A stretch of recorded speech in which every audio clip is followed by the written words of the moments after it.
Good morning, welcome to advisor. आज से हम लोग स्टार्ट कर रहे हैं एनसीईआरटी सीरीज, जिसमें हम लोग क्लास 7 से स्टार्ट कर रहे हैं, chapter number 1 that is nutrition in plants. तो स्टार्ट करते हैं। In class 6 you learn that, line by line चलेंगे, कोई भी वर्ड को हम नहीं छोड़ेंगे, ठीक है। तो क्लास 6 में देखो, क्लास 6 इज वेरी बेसिक। इसको आप लोग एक दिन में पूरा का पूरा क्लास 6 कंप्लीट कर सकते हो। कुछ भी ऐसा समझने लायक नहीं है, सिर्फ रीड करना है आपको, ठीक है। तो उसको रीड करिए, आपको समझ में सारी चीजें आ जाएंगी। तो क्लास 6 में हमने क्या पढ़ा? हमने ये पढ़ा कि फूड जो है वो एसेंशियल होते हैं जितने भी लिविंग ऑर्गेनिजम्स होते हैं, ठीक है। यानी कि आप जब खाना खा रहे हो, आपको बैलेंस डाइट खाना लेना चाहिए, ठीक है। अब ये जो बैलेंस डाइट खाना है, इसका क्या मतलब होता है? इसका मतलब होता है कि हमें जो है वो 5 कंपोनेंट्स लेने चाहिए फूड के। अब वो 5 कंपोनेंट्स क्या है? Carbohydrate, protein, fat, vitamin and minerals, ठीक है। CPFV और M, CPFVM, ये 5 कंपोनेंट्स होते हैं जिसको हम, अगर ये पूरा का पूरा खाने में प्रेजेंट है तो हम कहते हैं it is a balanced diet. तो ये जितने भी कंपोनेंट्स होते हैं फूड को, अगर हम उसको एक नाम में देना चाहें, दैट इज न्यूट्रिएंट्स। तो अगर न्यूट्रिएंट पूछा जाए क्या होता है, तो the component of food that is carbohydrate, protein, fat, vitamin and minerals, these are nutrients. और ये हमारी बॉडी के लिए बहुत ज्यादा जरूरी होता है, ठीक है। हर एक फैक्टर इसका बहुत जरूरी होता है। अब हम ये जो खाना ले रहे हैं, यानी कि ये फूड के कंपोनेंट्स हैं, ये खाना हम ले रहे हैं तो क्यों ले रहे हैं हम? क्योंकि हमें चाहिए होती है एनर्जी, और उसके साथ साथ हमारे बॉडी में बहुत सारे रिपेयर सिस्टम भी चल रहे होते हैं, उसको भी जरूरत पड़ती है। यानी कि एनर्जी के साथ हमारे बॉडी के जितने भी रिपेयर सिस्टम है, उसके लिए भी खाना की जरूरत पड़ती है, ठीक है। तो अब ऐसे बहुत सारे ऑर्गेनिजम्स होते हैं जो अपना खाना खुद बना पाते हैं, जिसको हम लोग कहते हैं ऑटोट्रॉफिक। कुछ ऐसे ऑर्गेनिजम्स होते हैं जो अपना खाना खुद नहीं बनाते, लेकिन वो प्लांट्स पे डायरेक्टली या इनडायरेक्टली डिपेंडेंट होते हैं, ठीक है। उनको हम कहते हैं हेट्रोट्रॉफ्स। यहाँ पे लिखा है ऑटोट्रॉफ्स और हेट्रोट्रॉफ्स। तो जो भी जैसे प्लांट्स है फॉर एग्जांपल, वो ऑटोट्रॉफ्स है, तो उनको आप क्या कहोगे? ऑटोट्रॉफिक। जो एनिमल्स हैं या फिर इसमें स्पेसिफिकली ह्यूमंस हैं, तो उनको आप क्या कहोगे? हेट्रोट्रॉफिक, ठीक है। तो मोड ऑफ न्यूट्रिशन को समझते हैं। प्लांट्स में मोड ऑफ न्यूट्रिशन क्या है? प्लांट्स जो है वो इकलौते ऐसे ऑर्गेनिज्म हैं जो अपना खाना खुद बना रहे हैं। किससे? वाटर से, कार्बन डाइऑक्साइड से, मिनरल से, इन सब चीजों का यूज करते हुए। यानी कि ये क्या है? ये रॉ मटेरियल्स हैं जो कि हमारे सराउंडिंग्स में प्रेजेंट है। इन रॉ मटेरियल्स की हेल्प लेके वो खाना बना रहे हैं, ठीक है। खाना किस फॉर्म में बना रहे हैं? वो बनाते हैं ग्लूकोज के फॉर्म में। ग्लूकोज क्या है? ग्लूकोज जो है कार्बोहाइड्रेट है। ग्लूकोज क्या है? कार्बोहाइड्रेट। लेकिन जब इस ग्लूकोज को प्लांट्स को जब इन ग्लूकोज को स्टोर करना होता है, तो वो स्टोर किस में करते हैं? Stored in the form of starch. Starch के फॉर्म में वो स्टोर करते हैं उसको, ठीक है। तो आगे देखिए, the nutrients enable living organism to build their bodies, to grow, to repair damaged part of their bodies and provide the energy. ये 2 रीजन थे, मैंने आपको बताया था। पहला रीजन क्या है? जो डैमेज्ड पार्ट, बॉडी के जितने भी डैमेज्ड पार्ट्स हैं उनको रिपेयर करता है। और दूसरा रीजन क्या है? एनर्जी प्रोवाइड करता है। इन 2 चीजों के लिए हमें खाना की जरूरत पड़ती है।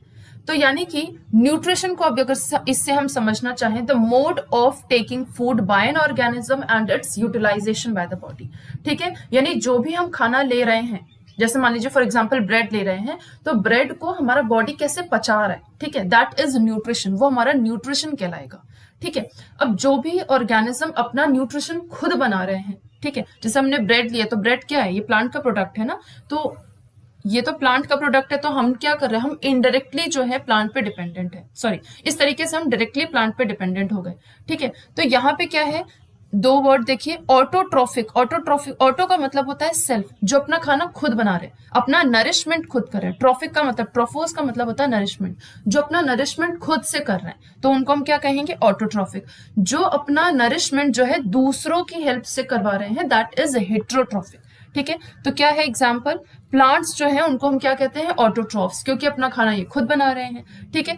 Animals and most other organism take in food prepared by the plants. जो प्लांट्स फूड को प्रिपेयर कर रहे हैं ना, उनको एनिमल्स ले रहे हैं, तो उनको हम क्या कहेंगे? हेट्रोट्रॉफ्स, ठीक है। अब देखिए पहेली क्या लिखी है? Paheli wants to know why our body can not make food from carbon dioxide, water and minerals like plants too. Plants की तरह क्यों नहीं कर पाती? भाई क्योंकि हमारे में पिगमेंट ही नहीं होता। पिगमेंट क्या है? आगे पढ़ेंगे इसको। पिगमेंट क्या है? पिगमेंट है क्लोरोफिल, ठीक है, क्लोरोफिल पिगमेंट हमारे अंदर प्रेजेंट ही नहीं है, तो क्लोरोफिल पिगमेंट ही है जो सनलाइट को एब्जॉर्व करता है, ठीक है, और इन सारे रॉ मटेरियल्स का यूज करते हुए फोटोसिंथेसिस करता है और फिर ग्लूकोज के फॉर्म में उसको बॉडी में बनाता है खाना, ठीक है। तो ये हमारी बॉडी में नहीं प्रेजेंट होता, इसलिए हम नहीं कर पाते खाने का process. Now we may ask where the food factories of plant are located, whether food is made in all parts of the plant or only in certain parts. तो ये लीव्स में बनता है, ये आपको पता होगा, लीव्स में बनता है। How do plants obtain the raw materials from the surrounding? Obviously नीचे से रूट से जो है वाटर ले रहा है, कार्बन डाइऑक्साइड ले रहा है एयर से, स्टोमेटा के थ्रू। ये सारी चीजें आगे पढ़ेंगे, कैसे वो ट्रांसपोर्ट होता है ये भी पढ़ेंगे। तो सबसे पहला process that is photosynthesis, food making process in plants, ठीक है। तो लीव्स जो है वो क्या है, फूड फैक्ट्रीज, ये भी नाम दिया ना आपको, लीव क्या है, यही है फूड फैक्ट्री, जिसमें सारा का सारा खाना बन रहा है, जो कि सारे के सारे रॉ मटेरियल्स का यूज करके आपको फोटोसिंथेसिस जो है वो करवा रहा है। तो ये सारे प्रोसेस का यहाँ पे लिखा हुआ है, ठीक है।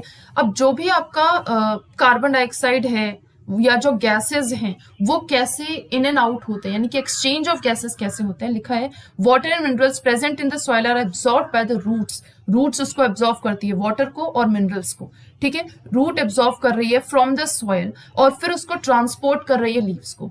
देखिए अगर मान लीजिए ये प्लांट है और ये लीव्स है, ठीक है, ये नीचे रूट है, तो रूट क्या कर रहा है, यहाँ पे वाटर होता है, आपको पता है मिट्टी में पानी भी हमने डाला, मिट्टी में होते हैं मिनरल्स, तो ये मिनरल्स का टेकअप कर रही है और इसको ऊपर भेज रही है, कहाँ, लीव्स के पास। अब लीव्स में जो है ग्लूकोज बन गए, ठीक है, लीव्स में ग्लूकोज बन गए, इस खाने को, अब रूट को भी तो खाने की जरूरत है, तो इस रूट को जो ग्लूकोज है वो ट्रांसपोर्ट कर रहा है, किसके थ्रू ट्रांसपोर्ट कर रहा है, फ्लोएम के थ्रू ट्रांसपोर्ट कर रहा है खाना। कैसे ये वाटर एंड मिनरल्स कैसे लीव्स के पास पहुंच रहे हैं, जाइलम के थ्रू पहुंच रही है, वास्कुलर बंडल है, इसको हम लोग अभी नहीं समझेंगे, लेटर ऑन क्लासेस में है, ठीक है। नेक्स्ट स्टेटमेंट देखिए, carbon dioxide from air is taken in through tiny pores present on the surface of leaves. जो लीव्स होती है ना, लीव्स के ऊपर इस तरीके से जो है स्टोमेटा प्रेजेंट होता है, और इस स्टोमेटा में ये जो बीच वाला पार्ट है, इस वाले पार्ट से एक्सचेंज ऑफ गैसेस होता है, कार्बन डाइऑक्साइड को वो लेता है और ऑक्सीजन को हमारे एनवायरमेंट में वापस रिटर्न करता है, ठीक है। तो कार्बन डाइऑक्साइड को क्या किया, लिया, किसने, टेकअप किया बाय लीव्स, और जो ऑक्सीजन है उसको वापस रिटर्न करता है एनवायरमेंट को। तो इस तरीके से एक्सचेंज ऑफ गैसेस होते हैं। कहाँ प्रेजेंट होता है stomata, on the surface of leaves.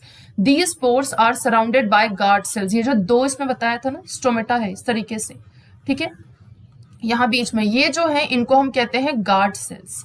क्या कहते हैं, गार्ड सेल्स। और यहां से होता है एक्सचेंज ऑफ गैसेस, ऑक्सीजन बाहर निकला और इसमें जो है कार्बन डाइऑक्साइड अंदर गया, इस तरीके से। तो such pores are called stomata, okay.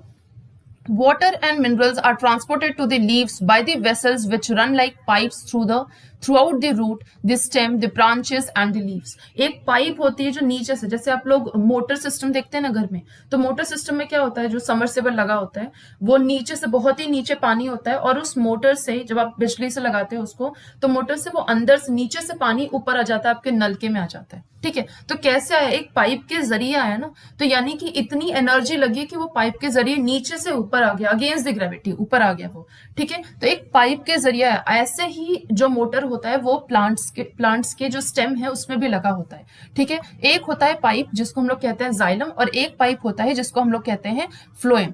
Phloem के थ्रू फूड जो है वो ट्रांसपोर्ट होता है फ्रॉम लीव्स टू रूट, और जाइलम के थ्रू वाटर और जो मिनरल्स हैं वो ट्रांसपोर्ट होता है फ्रॉम रूट टू लीव्स, ठीक है, इस तरीके से ट्रांसपोर्ट होता है। They form the continuous path और passage for the nutrients to reach the leaf, they are called vessels. इसको अगर हम लोग एक साथ बोलना चाहे तो हम क्या कहेंगे, वेसल्स, ठीक है, वेसल्स कहते हैं इसको। आप लोग आगे पढ़ोगे, चैप्टर 7 में आगे जाके पढ़ोगे, ठीक है।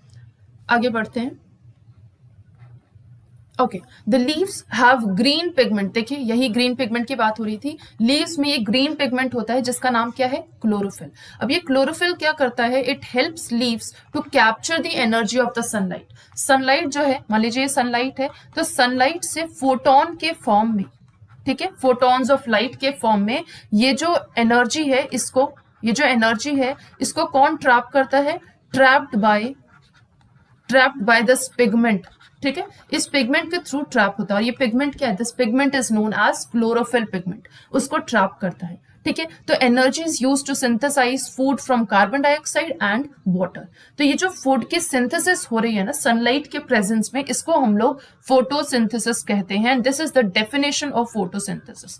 ठीक है, जो फूड की सिंथेसिस हो रही है सनलाइट के प्रेजेंस में, that is known as photosynthesis. Photo का मतलब होता है लाइट, सिंथेसिस का मतलब होता है टू कंबाइन, यानी कि लाइट को कंबाइन करके जो आपने खाना बनाया है, that is photosynthesis. So we find that chlorophyll, sunlight, carbon dioxide, water are necessary to carry out the process of photosynthesis। यानी photosynthesis को ये चार चीजें चाहिए होती है। क्लोरोफिल पिगमेंट होता है जो सनलाइट को ट्रैप करता है, सनलाइट की एनर्जी को ट्रैप करता है शुड से। कार्बन डाइऑक्साइड जो गैस है, ठीक है, देन वाटर, ये सारी चीजें आपको जरूरत होती है, उसके साथ बहुत सारी चीजें जरूरत होती है, बट फिलहाल बेसिक जो है these are the requirements, chlorophyll, carbon dioxide, water. इन तीन चीजों के हेल्प से वो फोटोसिंथेसिस करता है। और ये बहुत ही यूनिक प्रोसेस है अर्थ में, सिर्फ प्लांट्स के द्वारा कराया जाता है, सिर्फ प्लांट्स के द्वारा होता है। ठीक है, तो सोलर एनर्जी को बेसिकली क्या किया गया है, कैप्चर किया गया है बाय दिस पिगमेंट। ठीक है, तो सन जो है वो अल्टीमेट सोर्स ऑफ एनर्जी है for all the living organism. जितनी भी लिविंग ऑर्गेनिज्म है उनको अगर एनर्जी को लेना है तो एक सोर्स जो अल्टीमेट सोर्स है that is the sun only. ठीक है, ल्यूमिनस ऑब्जेक्ट है जिसके पास अपनी खुद की एनर्जी, अपनी खुद की लाइट है, दैट इज सन।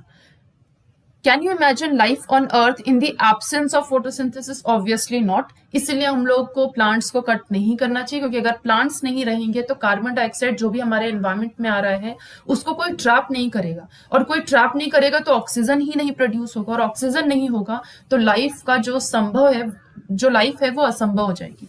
ठीक है, so we can't imagine life on earth in the absence of photosynthesis. Okay, in the absence of photosynthesis there would not be any food. The survival of almost all living organism directly या indirectly जो food पे dependent है वो सबका सब कुछ खत्म हो जाएगा। ठीक है, ऑब्वियसली सर्वाइवल के लिए ऑक्सीजन इज वेरी नेसेसरी, और वही चीज प्रेजेंट नहीं है। ठीक है, so in the absence of photosynthesis life would be impossible on the earth. तो फोटोसिंथेसिस के टाइम पे एक्चुअली होता क्या है वो समझते हैं। देखिए क्या होता है, जो क्लोरोफिल है जो लीव्स के अंदर प्रेजेंट होती है, वो सनलाइट के प्रेजेंस में कार्बन डाइऑक्साइड और वाटर का यूज करके वो कार्बोहाइड्रेट का सिंथेसाइज करती है। कार्बोहाइड्रेट्स, ठीक है, यानी कि मैं इसका नाम दे दूं दैट इज ग्लूकोज, ग्लूकोज के फॉर्म में बनाती है। तो इसका रिएक्शन है, रिएक्शन क्या है, कार्बन डाइऑक्साइड प्लस वाटर, ठीक है, यानी CO2 प्लस H2O सनलाइट के प्रेजेंस में क्लोरोफिल पिगमेंट के साथ ये क्या बना रहा है, ये बना रहा है glucose, that is carbohydrate plus oxygen जो है वो लिबरेट होता है। ठीक है, और इस ऑक्सीजन को हम टेकअप करते हैं। तो इस तरीके से है। ठीक है, एक ऊपर टेबल भी है उसको देखते हैं। सेल्स क्या होते हैं, you have seen the buildings are made of bricks. जितने भी बिल्डिंग्स होते हैं ना, अब देखो घर कैसे बनता है, घर एक छोटी छोटी ईंट रख के इस तरीके से घर बनता है। तो यानी कि अगर मैं कहूं कि building block of this building, इस बिल्डिंग की बिल्डिंग ब्लॉक क्या है, यानी कि बेसिक यूनिट क्या है, तो आप कहोगे कि एक ब्रिक है इसकी बेसिक यूनिट। ऐसे ही हमारा जो बॉडी है ना वो कई सारे सेल्स का बना हुआ होता है। ठीक है, जब कई सारे सेल्स का बना होता है तो हमारे बॉडी का जो बेसिक यूनिट क्या है, that is the cell. Cell हमारे बॉडी का एक बेसिक यूनिट है, एक टाइनी यूनिट है। ठीक है, यही लिखा है, the bodies of living organism are made of tiny units called cells. Cells can be seen only under microscope. ऐसा नहीं है कि आप किसी का से हल्का सा उंगली कट करोगे आपको सेल दिख जाएगा, ऐसा नहीं होता, माइक्रोस्कोप में दिखता है। सम ऑर्गेनिज्म जो है, कुछ ऐसे ऑर्गेनिज्म है जो एक ही सेल के बने होते हैं, यानी कि उनका जो भी काम है, चाहे वो रेस्पिरेशन है, एक्सक्रीशन है, डाइजेशन है, कुछ भी है, वो इकलौता एक सेल कर रहा है। ठीक है, और उसके बाहर एक बाउंड्री होती है, यानी कि cell membrane. Most cells have a distinct, centrally located spherical structure called the nucleus. The nucleus is surrounded by a jelly-like substance called cytoplasm. जैसे आप यहाँ पे ये एक सेल की बात कर रहे हैं, हम सिर्फ इस एक सेल की बात करते हैं। इसके अंदर जो ये छोटा सा मटेरियल, ये पूरा का पूरा क्या है, ये पूरा का पूरा एक सेल है। ठीक है, इस सेल के बाहर जो आपको ये मेम्ब्रेन दिख रही है, इस मेम्ब्रेन को हम क्या कहते हैं, सेल मेम्ब्रेन कहते हैं, या फिर इसको प्लाज्मा मेम्ब्रेन भी कह सकते हैं, दोनों ही नाम होता है। ठीक है, और इसके अंदर ये जो छोटा सा पार्ट आपको दिख रहा है ना, इसको हम क्या कह रहे हैं, इसको हम कहते हैं न्यूक्लियस। इसके बारे में हम लोग डिटेल में आगे पढ़ेंगे सेल वाले चैप्टर में, बट यहाँ पे ये दिया गया था ब्लॉक, तो मैंने बता दिया आपको। आगे बढ़ते हैं। अब यहाँ पे देखिए, इस डायग्राम को देखिए, फिगर 1.2, यहाँ पे ये आपको लीफ का सेक्शन, ये जो है ना लीफ का एक सेक्शन कट करके दिखाया है। तो ये क्या है, ये जो बड़े बड़े आपको सेल्स दिख रहे हैं यहाँ पे, दीज आर दी क्लोरोफिल। ये क्लोरोफिल पिगमेंट इसके अंदर प्रेजेंट होता है इन सेल्स के अंदर। यहाँ पे ये देखो, ये स्टोमेटा प्रेजेंट है, ये पूरे, इसको ना स्टोमा, अगर एक है तो उसको हम स्टोमा कहते हैं, जब कई सारे हो जाएंगे तो उसको आप स्टोमेटा कहोगे, प्लूरल फॉर्म आप जानते हो, ठीक है। अब इस ये जो स्टोमा है, इसके जो ये छोटे छोटे आपको सेल्स दिख रहे हैं, यानी कि जो आपको ऐसे समझो कि कोई भी जो छेद है ना, ठीक है, जो एक होल है जहां से एक्सचेंज ऑफ गैसेस हो रहा है, ऑक्सीजन कार्बन डाइऑक्साइड अंदर आ रहा है और ऑक्सीजन बाहर रिलीज हो रहा है, तो ये जो होल है, इसके बगल बगल की जो सेल्स होती हैं, इनको हम क्या कहते हैं, गार्ड सेल। गार्ड मतलब जो गार्डिंग करती है, जो सिक्योरिटी प्रोवाइड करती है इस छोटे से होल को, ठीक है, तो उसको हम क्या कह रहे हैं, गार्ड सेल्स कह रहे हैं। जैसे यहाँ पे आपको स्ट्रक्चर दिख रहा है, ये जो बगल की जो सेल्स हैं, इनको हम कहते हैं गार्ड सेल्स, ठीक है। ये जो अंदर की ओपनिंग है, इसको हम कहते हैं स्टोमेटल ओपनिंग, ठीक है। और इसके साइड के जितने भी सेल्स आपको दिख रहे हैं ना, ये सारे साइड वाले सेल्स हैं। जैसे होती ना ब्राइड, जैसे कोई ब्राइड है, उसके साथ साथ जितने भी लोग आते हैं तो उसको हम क्या कहते हैं, ब्राइड्समेड, ठीक है। वैसे ये जो गार्ड सेल है, इसके सराउंडिंग जितने भी सेल्स हैं उनको हम क्या कहते हैं, सब्सिडियरी सेल्स। क्या कहते हैं, सब्सिडियरी सेल्स, यानी कि साइड की सेल्स। नहीं याद हो रहा है, कोई बात नहीं, सिर्फ आपका जो स्टोमेटल की ओपनिंग है उसके साइड के जो सेल्स होती हैं उनको क्या कहते हैं, गार्ड सेल्स। सिर्फ इतना ही ध्यान रखिए। नेक्स्ट देखिए, beside leaves photosynthesis also take place in other green parts of the plant, in green stems and green. आपको पूरे का पूरा प्लांट में जो भी चीजें ग्रीन दिखेंगी ना, इसका मतलब उसके अंदर क्लोरोफिल प्रेजेंट है और इसका मतलब वो फोटोसिंथेसिस कर सकता है। तो ऐसा बिल्कुल भी नहीं है कि सिर्फ लीव्स कर रही है। ऑब्वियसली लीव्स ही ग्रीन होती है मोस्टली, चाहे बड़ी भी प्लांट्स देख लो, ट्रीज देख लो, उसमें लीव्स ही ग्रीन होती है, तो वो फोटोसिंथेसिस करते हैं, इसलिए हम लोग नॉर्मली लीव्स बोलते हैं। लेकिन जितने भी प्लांट्स हैं उनमें जो भी पार्ट ग्रीन कलर का है, वो सबका सब जो है फोटोसिंथेसिस कर पा रहे हैं। The desert plant have scale और spine like leaves to reduce loss of water by transpiration. These plants have green stem which carry out photosynthesis. आपने कैक्टस प्लांट देखा होगा, इस तरीके से कैक्टस प्लांट बहुत ही मोटा सा थिक स्टेम होता है, ठीक है, थिक होता है। जो आपको लीफ दिखता है ना, वो लीफ नहीं होती एक्चुअली, इसके ऊपर ऐसे छोटे छोटे ना स्पाइंस होते हैं, यानी कि कांटे होते हैं। ये जो कांटे हैं, ये एक्चुअली लीव्स होते हैं, ठीक है। और ये जो आपको ये मोटा सा दिख रहा है, बहुत ही मोटा स्पंज दिख रहा है, ये एक्चुअली स्टेम है, ठीक है। तो यहाँ पे स्टेम जो है वो फोटोसिंथेसिस करता है। यहाँ पे लीव्स जो है वो वाटर का लॉस को बचाने के लिए, क्योंकि ऑब्वियसली लीव्स में स्टोमेटा होता है, ठीक है, तो वाटर लॉस ज्यादा ना हो जाए। देखो, अगर किसी लीव में स्टोमेटा, ऑब्वियसली दिन के टाइम पे सारा का सारा जो स्टोमेटा है वो खुला रहता है, ठीक है, ताकि कार्बन डाइऑक्साइड जो है वो टेकअप कर ले और ऑक्सीजन को रिलीज कर दे। दिन के टाइम पे सनलाइट भी तो बहुत अल्टीमेट सोर्स है, बहुत तेज सनलाइट होती है, तो सारा का सारा वाटर प्लांट से जो है वो ऊपर चला जाएगा, यानी कि इवेपोरेशन हो जाएगा सारा। तो इसको हम जब भी प्लांट्स, जब भी लीव से इस तरीके से वाटर एब्जॉर्ब हो रहा है सनलाइट में, तो इसको हम क्या कहते हैं, ट्रांसपिरेशन, ठीक है। इन वेरी इजी लैंग्वेज मैंने इसको समझाया कि इसको हम क्या कहते हैं, ट्रांसपिरेशन। तो ट्रांसपिरेशन को बचाने के लिए, ट्रांसपिरेशन ना हो जाए, डेजर्ट प्लांट में वैसे ही पानी कम है, उसी में लीव से अगर और ज्यादा पानी ट्रांसपिरेशन हो जाएगा तो जो प्लांट है वो सूख जाएगा, ठीक है। तो प्लांट में से वो पानी को बचाने के लिए लीव्स जो है स्पाइन के फॉर्म में रहता है, तो उसको हम क्या कहते हैं, स्पाइनी लीव्स, ठीक है। तो यहाँ पे जो स्टेम होता है बहुत थिक होता है, वाटर जो है बहुत ही क्लमजी फॉर्म में होता है, ठीक है। आगे बढ़ते हैं। यहाँ पे डायग्राम जो है वो फोटोसिंथेसिस को शो कर रहा है। During the process oxygen is released, obviously यहाँ पे आपको देखिए ऑक्सीजन लिबरेट हो रहा है, ऑक्सीजन जो है वो रिलीज हो रहा है, जिसको हम लोग लेते हैं। The presence of starch in leaves, अब ये जो स्टार्च लिखा है ना, तो यानी कि स्टार्च के फॉर्म में बनता नहीं है, स्टोर होता है स्टार्च के फॉर्म में, ठीक है। क्या स्टोर होता है, ग्लूकोज, ये जो ग्लूकोज है ना, स्टोर होता है स्टार्च के फॉर्म में। Indicates the occurrence of photosynthesis. Starch is also a carbohydrate, ये भी कार्बोहाइड्रेट का फॉर्म है, लेकिन स्टोर इस फॉर्म में होता है, लेकिन बनता ग्लूकोज के फॉर्म में है, ओके। आगे बढ़ते हैं। नेक्स्ट एक्टिविटी है take 2 potted plants of same kind. अब इसमें पूरी एक्टिविटी में आपको ऐसे समझा दे रही हूँ। मान लीजिए कि आपको इस तरीके से 2 पॉटेड प्लांट्स हैं, ठीक है। ये एक प्लांट है, इसको आपने क्या किया, इस प्लांट को आपने क्या किया, लाइट में रखा, ठीक है, यानी कि सनलाइट के प्रेजेंस में आपने रखा। और यहाँ पे जो सनलाइट है वो नहीं प्रेजेंट है, ठीक है, यहाँ पे सनलाइट नहीं प्रेजेंट है। इस प्लांट में ये सनलाइट नहीं प्रेजेंट, यानी कि इसको हमने किस में रखा, डार्क में रखा है, ठीक है। और इसको किस में रखा, सन में रखा, यानी कि सनलाइट में रखा। अब देखिए सनलाइट में रखने से पहले आप दोनों का आयोडीन टेस्ट कर लीजिए। आयोडीन टेस्ट कैसे करोगे, ये जो लीव्स है ना इसके ऊपर, जैसे ये जो लीव्स हैं, ठीक है, लीव्स ग्रीन कलर की होती है, इनके ऊपर जब आप आयोडीन टेस्ट करो यानी कि आयोडीन का सोल्यूशन डालोगे तो ये क्या करेंगे, ये ब्लू या ब्लैक कलर का दिखाएंगे, ठीक है। ब्लू या ब्लैक कलर जो है ये लीव्स शो करेंगी। तो ब्लू ब्लैक कलर का मतलब होता है कि इस लीफ के अंदर स्टार्च प्रेजेंट है, ठीक है। लेकिन जब आप क्या करोगे, इसके बाद आपने एक पॉटेड प्लांट को अपने सनलाइट में रखा, ऐसे ही नॉर्मल वो सन के प्रेजेंस में है, दूसरे को आप एकदम अंधेरे कमरे में जहां पे कोई भी लाइट नहीं आ रही है उस कमरे में रख दो, 72 आवर्स तक छोड़ दो उसको, ठीक है। मतलब उसको 2-3 दिन आप छोड़ दीजिए, बिल्कुल डिस्टर्ब मत करिए उसको। और 2-3 दिन के बाद जब आप उसमें फिर से ये आयोडीन टेस्ट करोगे तो आपको इसमें जो है स्टार्च यानी कि इसमें जो ब्लू ब्लैक कलर है वो इसमें प्रोवाइड नहीं होगा और इसमें अगेन प्रोवाइड होगा, ठीक है। इससे ये समझ में आ जाता है कि डार्क में क्या हुआ, एक्चुअली सनलाइट नहीं मिला। जो सनलाइट नहीं मिला तो क्या हुआ, उस सनलाइट को जो है एब्जॉर्व नहीं कर पाया क्लोरोफिल, और क्लोरोफिल जब एब्जॉर्व नहीं कर पाएगा तो वो एब्सेंट हो जाएगा, और एब्सेंट हो गया यानी कि खाना ही नहीं बना। खाना नहीं बना तो आप क्या कहोगे कि उसमें स्टार्च जो है वो एब्सेंट है इन अ पॉटेड टू, ठीक है।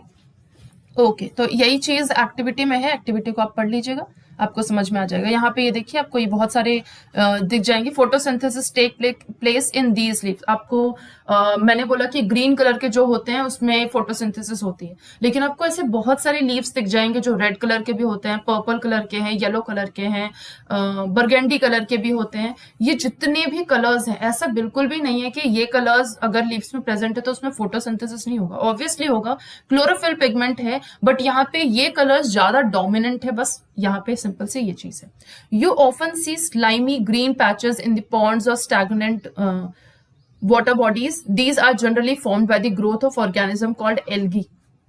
आप कई बार ऐसे बाथरूम या इस जगह पे जाते हो तो बहुत ही स्लिपरी हो जाता है, तो वहां पे स्लिपरी क्यों होता है, क्योंकि वहां पे बहुत ही स्लाइमी ग्रीन पैचेस होते हैं, ठीक है। पॉन्ड्स या स्टैग्नेंट वाटर के जहां पे पानी रुका हुआ है वहां भी आप देखते हो ग्रीन कलर का बहुत ही स्लाइमी चीज होती है, उसको हम क्या कहते हैं, एल्गी, ठीक है। एल्गी ग्रीन कलर की क्यों है, क्योंकि इसमें क्लोरोफिल पिगमेंट प्रेजेंट होता है, और क्लोरोफिल पिगमेंट इसको ये ग्रीन कलर प्रोवाइड करता है, और एल्गी भी अपना खाना खुद बनाता है, ठीक है। Can also prepare their own food by photosynthesis. अब synthesis of plants food other than carbohydrate, carbohydrate के अलावा क्या प्लांट कोई और खाना भी बनाता है, उसको समझिए। You have just learned that plants synthesize carbohydrate through the process of photosynthesis. ये बात आपको समझ में आ गई।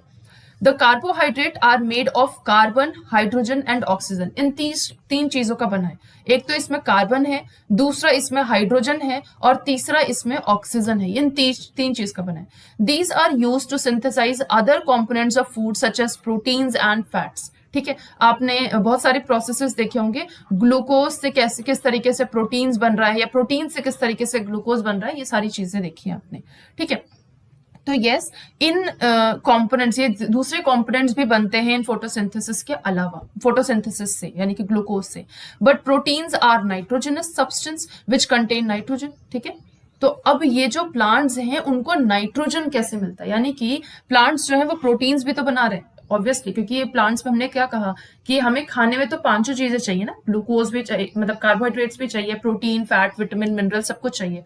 तो मिनरल जो है या फिर जो आपको ग्लूकोज है, ये सब तो आपको 2 कंपोनेंट तो मिल गए। उसके बाद आपको जो है फैट्स चाहिए, आपको प्रोटीन्स चाहिए, ये सब कहाँ से मिल रहा है, यानी कि फैट्स, ये जो प्रोटीन्स है इसमें क्या होता है, ये प्रोटीन बना होता है नाइट्रोजन कंपोनेंट का, ठीक है। तो ये जो प्लांट्स हैं इनको ये नाइट्रोजन कैसे मिलता है, recall that nitrogen is present in abundance in gaseous form of air. कितने फॉर्म में प्रेजेंट, कितने परसेंटेज में, 78% नाइट्रोजन हमारे एनवायरमेंट में पाया जाता है, ठीक है। सॉइल हैज सर्टेन बैक्टीरिया, मिट्टी में ना बहुत सारे ऐसे बैक्टीरिया होते हैं जो इन गैसियस न्यूट्रिएंट को यूजेबल फॉर्म में, देखो जिस फॉर्म में ये नाइट्रोजन प्रेजेंट होता है ना एनवायरमेंट में, उसको प्लांट टेकअप नहीं कर पाता, डायरेक्टली टेकअप नहीं कर पाता, ठीक है। तो ये जो बैक्टीरिया है ये बैक्टीरिया जो है ये इन एटमॉस्फेरिक नाइट्रोजन को कन्वर्ट करती है into a usable nitrogen form, ठीक है। यूजेबल नाइट्रोजन फॉर्म में इसको कन्वर्ट करती है और फिर उसके बाद इसको जो है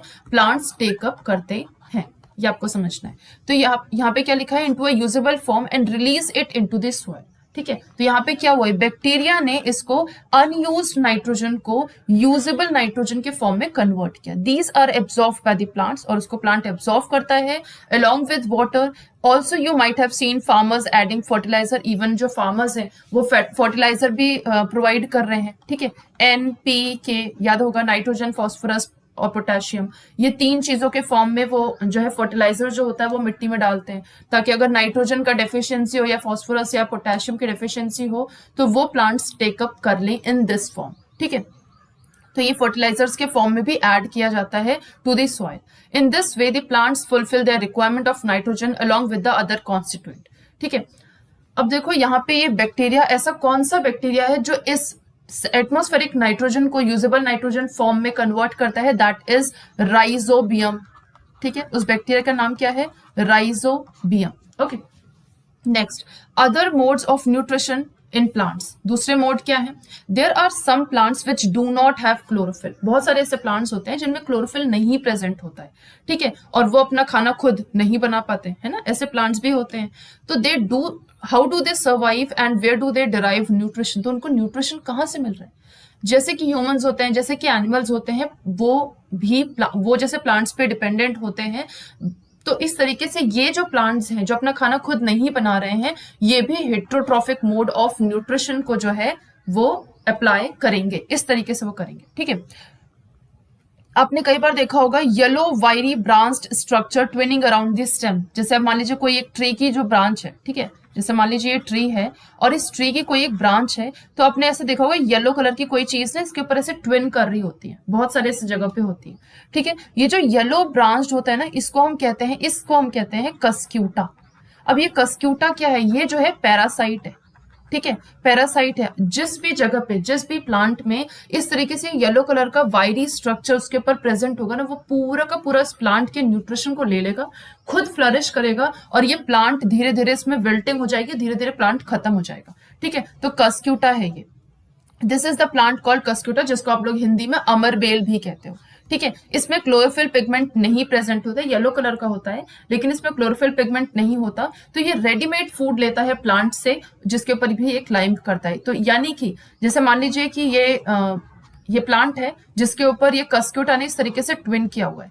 ठीक है, तो ये जो प्लांट है, जो ट्री है, इसको आप क्या कहोगे, होस्ट कहोगे। ठीक है, और जो ये आपका कस्क्यूटा है, ठीक है, जिसको आप अमरबेल कह रहे हो, येलो कलर का है, इसको आप क्या कहोगे, पैरासाइट कहोगे। ठीक है, जो इस प्लांट के ऊपर इस तरीके से ट्विन किया हुआ है। Since it deprives the host of valuable nutrients, जितने भी वैल्यूएबल न्यूट्रिएंट्स होते हैं, यानी कि प्लांट जो है वो नीचे से वाटर और मिनरल्स या खुद जो ग्लूकोज बना रहा है, जितने भी न्यूट्रिएंट्स हैं, इन सारे न्यूट्रिएंट्स को जो है ये कस्क्यूटा ले लेता है, डिप्राइव कर लेता है, खत्म कर देता है उसको उस होस्ट से, और खुद जो है फ्लरिश करने लगता है।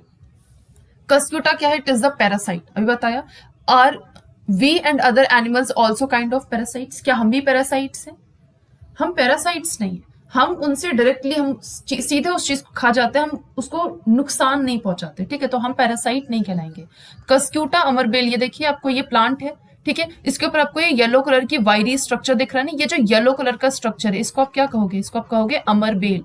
ठीक है, जिसको हम लोग कस्क्यूटा भी कहते हैं।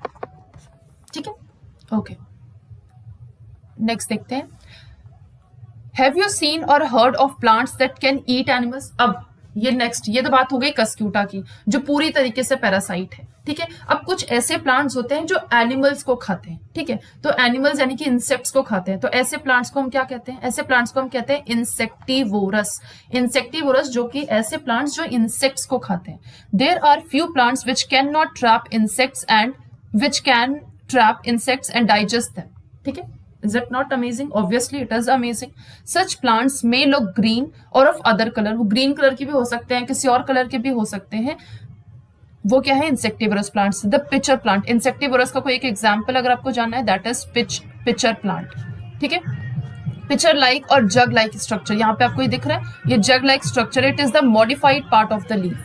ये जो है ना, ये लीफ का मॉडिफाइड पार्ट है। ठीक है, लीफ नॉर्मली देखो यहाँ पे इस तरीके की लीफ आपको दिख रही है, ये लीफ नहीं, ये इस तरीके, इसका स्टेम है और ये इसका जो है लीफ है, यानी कि ये जो इसका लीफ है। ठीक है, the apex of the leaf forms the lid. देखो इस तरीके से लीव्स होती हैं, और ये इसकी पेटियोल होती है, ठीक है। ये एपेक्स है, ये लीफ का क्या है, ये एपेक्स है, ये आपकी लीफ है, और ये आपका पेटियोल है, पेटियोल। तो यहाँ पे अगर आप इसका स्ट्रक्चर देखोगे, ये जो आप लंबा सा दिख रहे हो, ये जो है ये पेटियोल है, ठीक है। ये जो आपका जग के फॉर्म में बन रहा है, ये दिस वन, ये जो जग के फॉर्म में है, ये क्या है, लीफ है, ठीक है। और इस जग के ऊपर आपको ये लिड दिख रहा है, ये लिड किसका फॉर्म है, ये मॉडिफाइड फॉर्म है लीफ के एपेक्स का, ठीक है। तो ये मॉडिफिकेशन भी आपको याद रखनी है। द पिचर लाइक और jug like structure is the modified part of the leaf. The apex of the leaf forms a lid which can open and close the mouth of the pitcher. ये pitcher का mouth जो है ना, बंद भी कर सकता है और खोल सकता है। आपने ऐसा जग देखा हो ना, जो पीछे से हम लोग इसे ओपन करते हैं तो वो ओपन हो जाएगा, जब दबाते हैं तो वो ओपन हो जाता है, छोड़ देते हैं तो वो बंद हो जाता है। उसी तरीके से ये भी है। Inside the pitcher there is hair which are directed downwards. देखो जो ये जग है ना, इस जग में जो ऊपर वाला हिस्सा होता है, दिस वन, इसमें ना हेयर होते हैं जो इस तरीके से नीचे की तरफ रहते हैं। तो जब भी कोई इंसेक्ट, जैसे मान लीजिए कोई एक इंसेक्ट आया, यहाँ पे बैठा हुआ इंसेक्ट, ठीक है, when the insect lands in the picture, the lid close and the trapped insect gets entangled into the hair. तो जैसे ही लीफ के इस पार्ट पे, इस ओपन वाले पार्ट पे ये इंसेक्ट बैठता है, ये जो लिड है ना, ये जो इस तरीके से खुला हुआ है, ये तुरंत बंद कर, सेकंड्स, माइक्रो सेकंड्स लगते हैं, तुरंत बंद हो जाता है। और जैसे ही बंद होगा ना, इंसेक्ट इन हेयर में जो है ट्रैप हो जाएंगे, ठीक है। The lid closes and the insect is trapped. The insect is digested by the digestive juices secreted in the picture.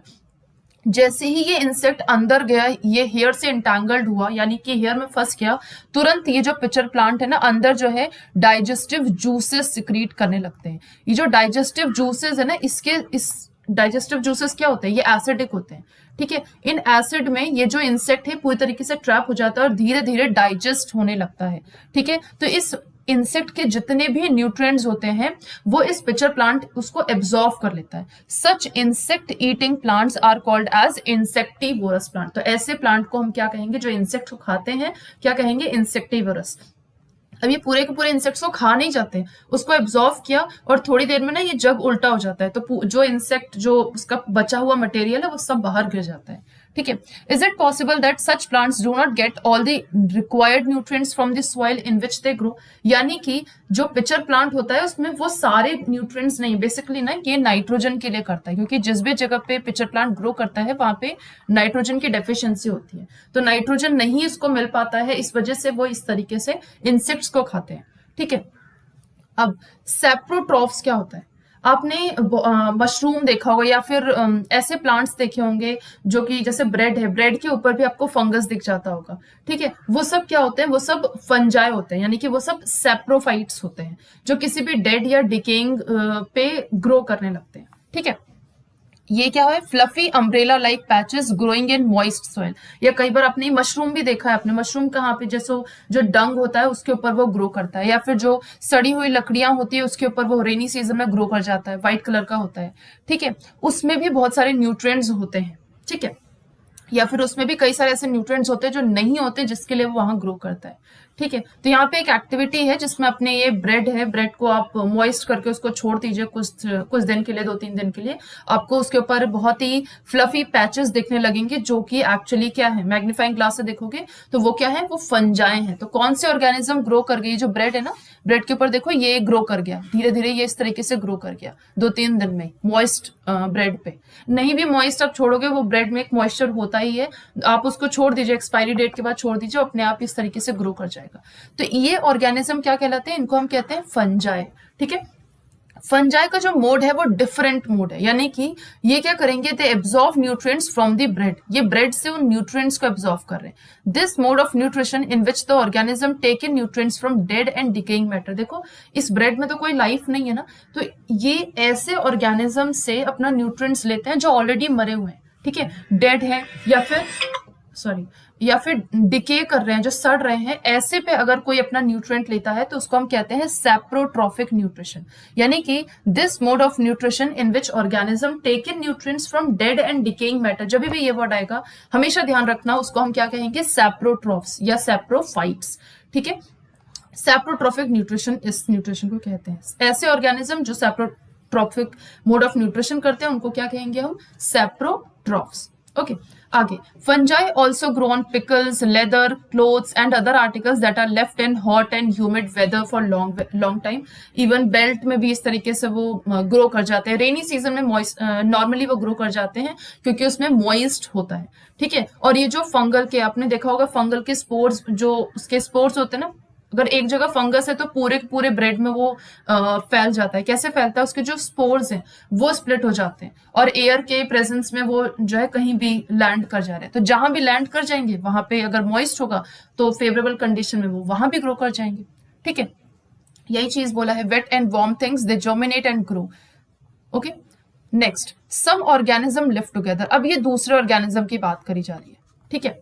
यहाँ पे ऑर्गेनिज्म क्या है? जो अपना ऐसे ऑर्गेनिज्म होते हैं जो एक साथ रहते हैं और अपना शेल्टर या अपने न्यूट्रिएंट्स को शेयर करते हैं। जैसे भाई बहन कर रहे हैं ना, अपने शेल्टर को, अपने घर भी एक ही घर में रह रहे हैं, फिर न्यूट्रिएंट को भी शेयर करते हैं या दोस्त करते हैं। ऐसे रिलेशनशिप को हम क्या कहते हैं? सिम्बायोसिस। क्या कहते हैं? सिम्बायोसिस। यानी कि जैसे कई बार होता है कि कुछ फंजाई और हायर प्लांट्स के जो रूट्स होते हैं वो एक साथ, यानी कि ये फंजाई जो है ये इसको फायदा पहुंचा रहा है, यानी कि ज्यादा से ज्यादा वाटर, ज्यादा से ज्यादा न्यूट्रिएंट्स को जो है एब्जॉर्ब करके रूट्स को पहुंचा रहा है, और रूट्स जो है इन फंगस को अपने एरिया में रहने दे रहा है, ठीक है। यानी कि इसको ये शेल्टर प्रोवाइड कर रहा है, फूड जो है न्यूट्रिएंट प्रोवाइड कर रहा है। दोनों एक दूसरे को फायदा पहुंचा रहे हैं, यानी कि प्लस प्लस हो गया, एक दूसरे को फायदा पहुंचा रहे हैं। तो इसको हम कहते हैं सिम्बायोसिस। क्या कहते हैं? सिम्बायोसिस। या फिर इसको हम म्यूचुअलिज्म भी कहते हैं। म्यूचुअलिज्म यानी कि जो एक दूसरे को फायदा पहुंचा रहे हैं। जैसे कि certain fungi live inside the roots of plant, the plants provide nutrients to the fungus and in return the fungus provides water and certain nutrients. Plants भी उसको न्यूट्रिएंट प्रोवाइड कर रहा है, उसके साथ शेल्टर भी प्रोवाइड कर रहा है, और जो फंगस है उसको वाटर और दूसरे न्यूट्रिएंट्स को प्रोवाइड कर रहा है, ठीक है। इसका अगर इसको आप बड़ी क्लासेस में देखोगे तो इसको हम कहते हैं माइकोराइसा। क्या कहते हैं? माइकोराइसा। ओके, आगे देखते हैं इन ऑर्गेनिज्म कॉल्ड लाइकेंस। लाइकेन क्या होता है? लाइकेन जो है बेयर रॉक्स पे सबसे पहला ग्रुप होने वाला ऑर्गेनिज्म है, ठीक है। इसमें भी क्लोरोफिल पाया जाता है, जो कि दो चीज का एसोसिएशन होता है। एक तो एल्गा, यानी कि जब भी एल्गा और फंगस एक साथ रहेंगे, ठीक है, तो इनको हम कहेंगे लाइकेन। क्या कहते हैं? लाइकेन। ये भी सिम्बायोसिस करते हैं। एल्गी भी इसको हेल्प करती है और फंगस जो है एल्गी को हेल्प करती है। तो जब एक दूसरे को ये हेल्प कर रहे हैं तो क्या होगा? Plus plus. तो प्लस प्लस क्या होता है? सिम्बायोसिस या म्यूचुअलिज्म, ठीक है। ये हो गया। The fungus provides shelter, water and minerals to the alga, और इन रिटर्न एल्गा जो है वो फूड को प्रिपेयर करता है। आपको पता है एल्गा क्या है? ये फोटोसिंथेटिक है, यानी कि ऑटोट्रॉफिक, अपना खाना खुद बना पा रहा है, तो वो खाने को जो है प्रोवाइड करा रहा है फंगस को, ठीक है।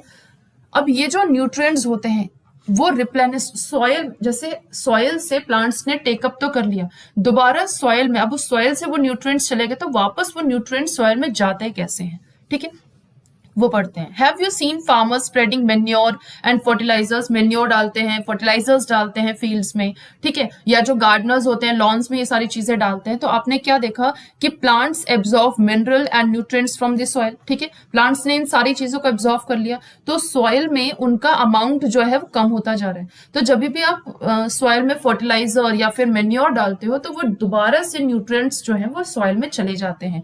नाइट्रोजन, एनपीके, याद रखिएगा, इस फॉर्म में फार्मर्स जो है फर्टिलाइजर को डालते हैं।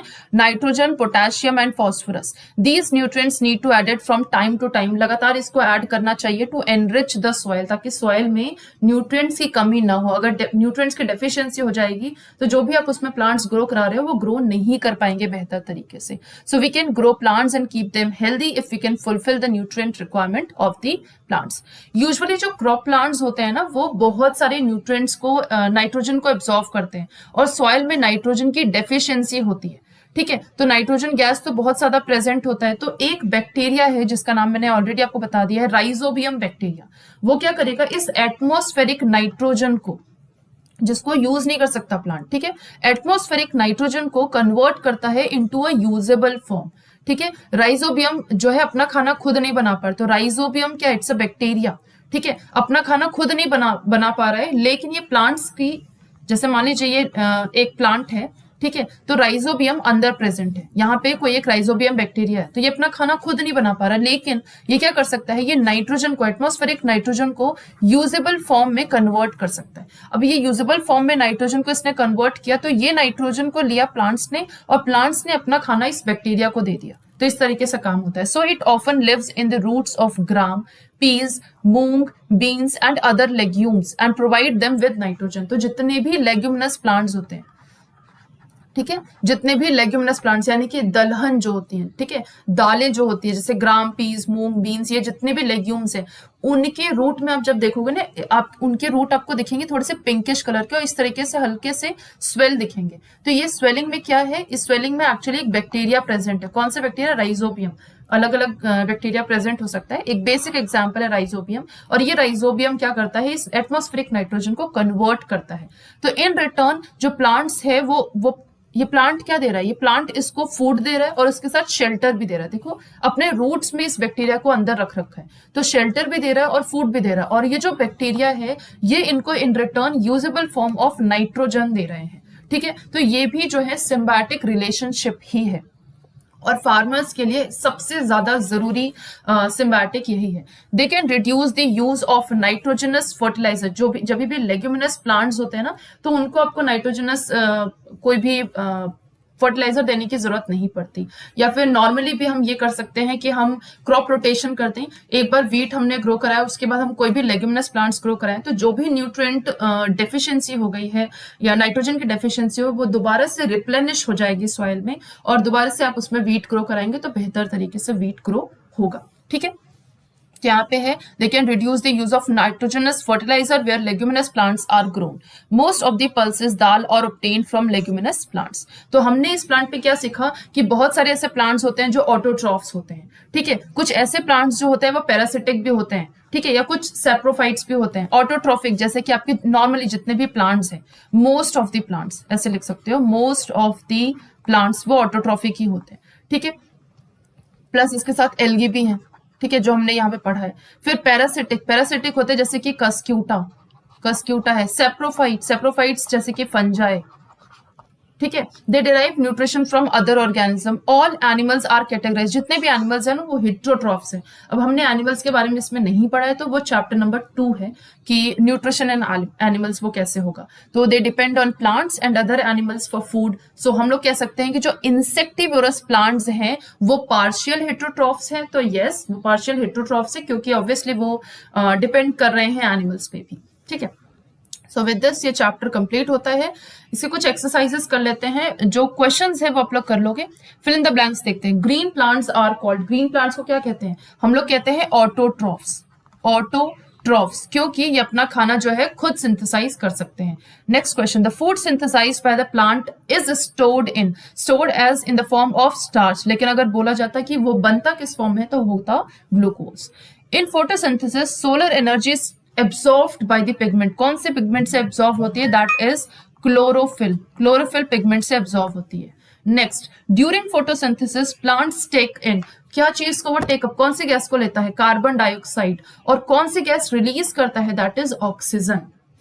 Okay, question number 7, name the following. A parasitic plant with yellow slender, बहुत ही पतली सी होती है, येलो कलर की होती है, branched stem, that is Cuscuta, और ये क्या है, पैरासिटिक प्लांट है। Okay, next, a plant that is partially autotrophic. ऐसा कौन सा प्लांट है जो पार्शियली ऑटोट्रॉफिक है, ठीक है, यानी कि पार्शियली हेट्रोट्रॉफिक भी कह सकते हो आप इसको, दैट इज पिचर प्लांट, जो कि इंसेक्टिवोरस प्लांट भी है।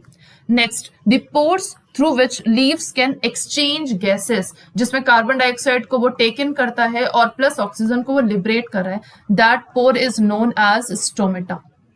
क्या कहते हैं, स्टोमेटा कहते हैं। Next, tick the correct answer. Cuscuta is an example of parasite. ये पैरासाइट है जो कि होस्ट को पूरी तरीके से डिस्ट्रॉय कर देता है। Second, the plant which traps and feed on insects पे फीड करता है, यानी कि insectivorous plant, that is pitcher plant, ठीक है। क्वेश्चन नंबर 8 को देखते हैं। Match the items. क्लोरोफिल, देखो क्लोरोफिल पिगमेंट किस में प्रेजेंट होता है, ये लीफ में प्रेजेंट होता है, तो क्लोरोफिल पिगमेंट किस में, लीव्स में। नाइट्रोजन जो है उसको एब्जॉर्ब, यानी कि एटमॉस्फेरिक नाइट्रोजन को यूजेबल फॉर्म ऑफ नाइट्रोजन में कौन कन्वर्ट करता है, rhizobium bacteria. Next, Cuscuta, Cuscuta क्या है? It is a parasitic plant, ठीक है, जो कि येलो कलर का होता है, स्लेंडर होता है और ब्रांच्ड स्टेम होता है। नेक्स्ट, एनिमल्स, एनिमल्स क्या है? अपना खाना खुद नहीं बनाते, डायरेक्टली या इनडायरेक्टली प्लांट्स पे डिपेंडेंट होते हैं, यानी कि हेटेरोट्रॉफ्स। नेक्स्ट है इंसेक्ट्स, इंसेक्ट्स को खाने वाले कौन है? इंसेक्टिवरस प्लांट, जैसे कि pitcher plant. Okay, question number 10, mark true if the statement is true and false if the statement is false. Carbon dioxide is released during photosynthesis, release नहीं होता, वो टेकअप होता है, ठीक है, या टेक इन कह सकते हो आप, ठीक है, तो ये हो जाएगा false. Plants which synthesize their food are called saprotrophs. Saprotrophs जो होते हैं वो डेड एंड डिकेइंग पे डेड एंड डिकेइंग को एब्जॉर्व करते हैं, जो अपना खाना खुद सिंथेसाइज करते हैं उनको हम कहते हैं ऑटोट्रॉफ्स। क्या कहते हैं? ऑटोट्रॉफ्स। तो ये भी फॉल्स हो गया। ओके, क्वेश्चन नंबर 10 का ही third part, the product of photosynthesis is not a protein. Obviously it is not a protein, it is a glucose, और ग्लूकोज क्या होता है? It is a carbohydrate. क्या होता है? कार्बोहाइड्रेट। तो ये स्टेटमेंट तो सही है कि फोटोसिंथेसिस का प्रोडक्ट प्रोटीन नहीं है, that is true. Next, solar energy is converted into chemical energy during photosynthesis, absolutely true, chemical energy में ही कन्वर्ट होता है। Next, choose the correct option from the following, which part of the plant take in carbon dioxide from the air for photosynthesis. तो वो obviously वो tiny pores हैं, that is stomata, जिसके side side में guard cells होते हैं। Choose the correct option from the following. Plant take carbon dioxide from the atmosphere mainly through their, किस से कार्बन डाइऑक्साइड को टेक अप करते हैं? अच्छा, mainly through their, that is leaves, mainly leaves से ही करते हैं। तो ये अगेन ये क्वेश्चन हो गया, इसको आप लोग कर सकते हो खुद से। सो विद दिस हमारा जो ये चैप्टर नंबर 1 है वो कंप्लीट हो गया है। Thank you.